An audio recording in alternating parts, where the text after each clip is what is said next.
Welcome back to Book Break. I've got a very exciting guest today. This is Patric Gagne, the author of Sociopath, a memoir, which tells your own story of living as a sociopath.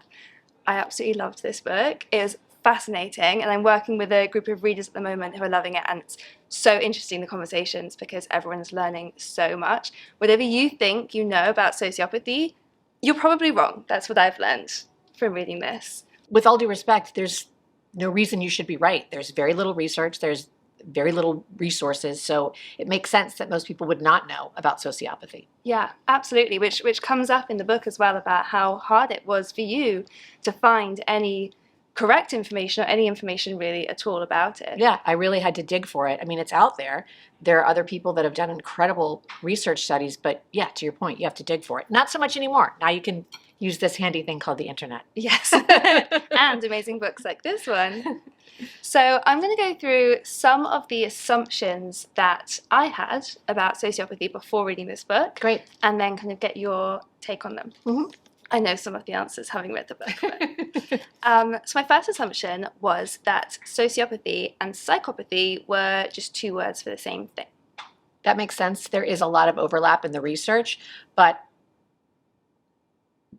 the easiest way to explain it is this. Psychopathy is believed to be caused by brain abnormalities that make it impossible for someone suffering from psychopathy to progress through normal emotional complex development. So while they can feel the inherent emotions, happiness, sadness, etc., they're unable to experience the so-called learned social emotions. These are love, empathy, shame, guilt, compassion. That is different from sociopathy. Sociopaths can learn these social emotions, they just learn them a bit differently. In the book, I describe this as an emotional learning disability because that's what it felt like for me when I was growing up. But the biggest difference between the two is that sociopathy can be treated. Okay, and that actually touches on the next assumption that I had, which is that sociopaths cannot feel love. No, they absolutely can. They just don't experience it as easily as neurotypical individuals do. So when you have a child and you expose them to typical socialization, they tend to internalize love, compassion, empathy quite naturally, whereas a sociopathic leaning child will not. They will struggle with those connections. They will struggle with internalizing those emotions. They absolutely are capable. They just learn those emotions differently. And I think that understanding that will go a great way toward helping these kids sort of normalize early, and it'll save them a lot of hassle down the road. Yeah, absolutely. Okay, so another assumption that people might have is that sociopaths enjoy inflicting pain on people. That was not my experience. It's really important. I don't want to romanticize sociopathy, and I don't want to suggest that there aren't sociopaths who have the potential to be very dangerous. I mean, at the end of the day, this is a perilous mental disorder, the traits associated with which are dangerous at times. But the important thing to understand is that the extreme sociopathic composite, the bloodlust, the Ted Bundy examples, for instance, those only comprise a very small percentage of the 5% of individuals believed to be suffering from sociopathy. So while those types of individuals who enjoy inflicting pain almost certainly exist, the majority of the personality type is going to be on the moderate side. People whose destructive behavior is motivated by an almost unconscious desire to feel, not so much by getting off on inflicting pain or wanting to be destructive or harmful. Yeah, that makes a lot of sense. And I really enjoyed reading about that in the book as well, kind of understanding that kind of desire to feel, and that's something that a lot of people can empathize with. Just we experience it in different ways. Yeah, and I think it also makes sense. I mean, obviously, in the book, I talk about stabbing a child with a pencil. It makes sense that you would think that I was a horrible person for doing that, because why would you do it if you didn't want to hurt someone? But I just remember not having that. It wasn't about hurting another child. It was about feeling very dysregulated and not able to sort of stop this pressure that I experienced from building. And it was a compulsion to act out that manifested in a destructive act in in much the same way, I understand that people suffering from OCD, they feel compelled to engage in repetitive behaviors. They can't tell you why, but it's certainly not because they want to do these things. It's because some part of them believes that they will feel better if they do it. Yeah, that's actually a sort of really interesting comparison.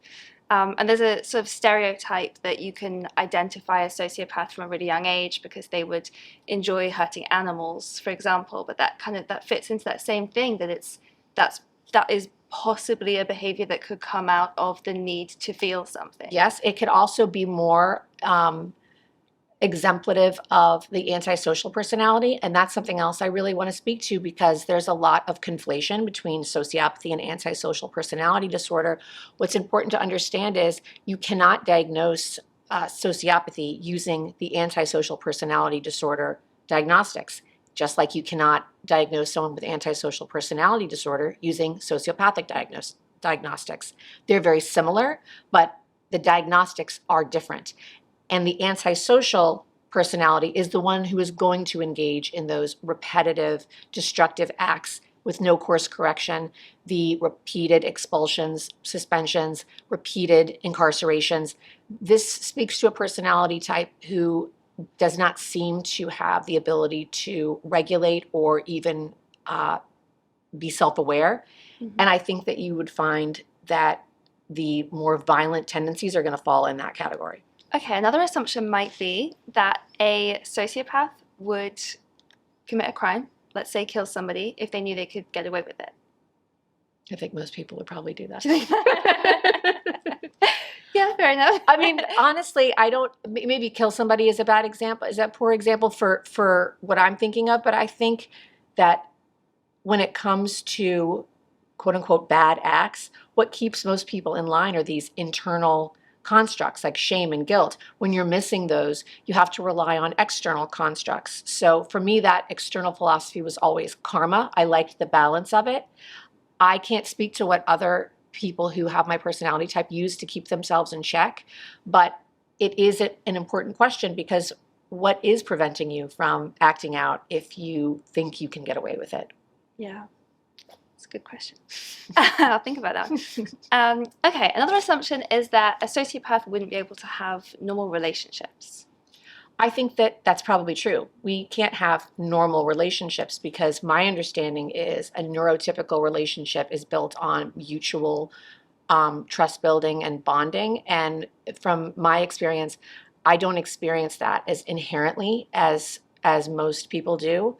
But I can speak to being able to participate in a very high functioning relationship. It might not be normal, but it's successful and it's loving and it's honest and it's possible. Yeah, absolutely. Because I think people, when they kind of hear about your story, are sort of surprised to hear that you have a partner, you have children, all these things that people might assume wouldn't be possible. But actually reading the book, you explain that really well, of how all relationships are different. Everyone experiences relationships differently. That's what I was going to say. It's a negotiation, but I think it's going to be a negotiation with any personality disorder, with any mental disorder. If you are coming into a relationship and you are suffering from depression, for example, that's something you're going to want to discuss with your partner. You're going to want your partner to understand to the best that they can what you're going through, what steps they can take to make your depressive episodes easier on you, and vice versa. It's the same thing with sociopathy. I'm coming into this relationship with a different toolkit than my partner is. That doesn't mean that we can't coexist. It just means that we are going to have to figure out the best use for our collective tools.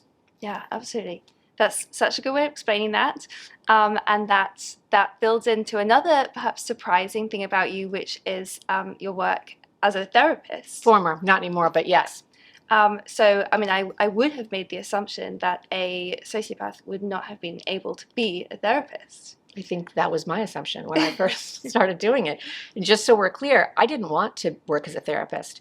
I was required to log a tremendous number of hours for my PhD, and I went into it kicking and screaming. I did not want to do it. I thought the same thing. Why would you want someone like me doing that? Like, I'm going to be horrible at it. But what I found was that my reduced sort of emotional spectrum helped me in the room in that I wasn't taking on the problems that I was being presented with. I wasn't reacting to things that I was hearing. I was sort of able to observe what was happening and help the people who I was working with detangle and process their emotions from a very objective place. And in turn, I got to learn a lot more about other personality types, which is not something I thought I was interested in at all. But I am. I really find the neurotypical world to be really colorful, and uh, I I enjoy coexisting with neurotypical individuals as much as I enjoyed working with them therapeutically. I really enjoyed my time when I was working as a therapist. So an assumption would be that sociopaths don't care about helping other people. I I can't say that. I really just fall right in the middle. I don't care or not care, if that makes sense. So certainly if there's someone in front of me who is suffering, I don't want to see someone suffering. I'm going to help them out of their suffering because I appreciate the benefits of living within a pro-social society. And I understand that one of those prerequisites to nurturing that society is helping one another. So am I driven by the same desire to help as perhaps you are? No. Does it matter? I don't know that it does. Yeah, I think that's really interesting actually, because we're all, whether we consciously think about it or not, we are driven by the society that we live in. Mhm. And I think that's really interesting. I mean, haven't you ever been presented with someone who, like a friend who wants your help, and you're like, yeah. I don't want to do this. But you do it anyway. Absolutely. You definitely have. Yeah. And you do it because you want to maintain that relationship, Yeah. because sometimes being in a relationship means doing things you don't want to do. And Yeah. that's the same thing. Living within this pro-social society means doing something that someone who is somewhat antisocial doesn't necessarily want to do, but it's sort of what you do. Yeah. Yeah. Such a good point. So my final assumption would have been that a sociopath would not be able to live a normal life, fit in with society. I really think that that could be right or wrong depending on the person. I am very clear on who I am, and that is a white woman of privilege. I am aware that the resources, the time, the ability to attend not one, but two different universities, those all played a huge part in my ability to sit here and enjoy a high functioning life. So is it possible? Certainly. Sociopathy is sociopathy, but how that disorder is experienced depends and varies tremendously on race, gender, and socioeconomic stratas. So if you are someone for whom support is non-existent and resources are non-existent, then yeah, I'm sure you are going to have a harder time living a normal life than someone who does have access to those things. It's been so interesting talking to you. I absolutely loved reading this book. It's out now. I really recommend it. I think Me too. With everyone I know who's read it that we've talked about, it's been all talked about how much we've learned and how it's something really. A really interesting thing is that a lot of people, when they think about sociopaths, are very caught up with this idea that sociopaths don't feel empathy and never stop to think about the hypocrisy that they are not feeling any empathy for sociopaths. Let me tell you, I just wanted to squeeze this in. I recently read a research study that says that people who are suffering, wait, let me get this right. The tendency of a neurotypical person to empathize, compassion, empathy, that tends to decrease when presented with someone who suffers from an disorder of aggression. So psychopathy, sociopathy, antisocial personality disorder, when a neurotypical person is presented with someone suffering from those disorders, they tend to immediately stop empathizing, which I think is amazing because you are, to your point, starting to act like a stereotypical sociopath. Yeah. And I think that's really important to understand because without empathy, this cannot be treated. And if it cannot be treated, it's only going to get worse. Yeah, absolutely. It's so true. I volunteer in a prison on the weekends, and whenever I talk to people about it, it's really interesting because so many of their responses, they're like, but they're criminals. Oh, wow. It's like, but they're people. They're people. They're people who probably have had much harder lives than you, and it's really interesting. People who would view themselves as very empathetic. There are types of people that don't fit within their scope of deserving empathy. I think that it's a justification. Yeah. So they are very empathic unless they're presented with someone who doesn't deserve empathy. But who gets to make that decision? So in writing this book, is there something that you're hoping will change people who read this? Yes, I really want people to understand that there is nothing inherently immoral about having limited access to emotion. It's not what we feel, it's what we do.